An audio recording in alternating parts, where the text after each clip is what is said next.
bang bagong virtual assistant o isa kang virtual assistant or freelancer na naghahawak ng multiple clients? Nabe-burnout ka na rin ba ngayon? Freelancing can give you freedom, yes. That's true. But it can also lead to burnout if you're not careful enough. So here's my suggestion on how to stay balanced in your daily life. Number 1, you have to make sure to set boundaries. You have to set your time kung kailan ka lang available na pwedeng kontakin or pwedeng mag-reply sa client.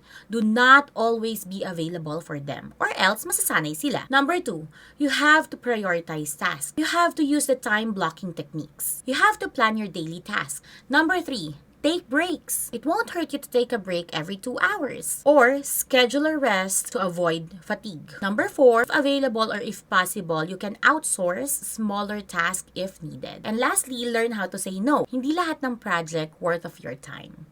So learn how to say no. So there you have it. I hope this helps. Follow for more VA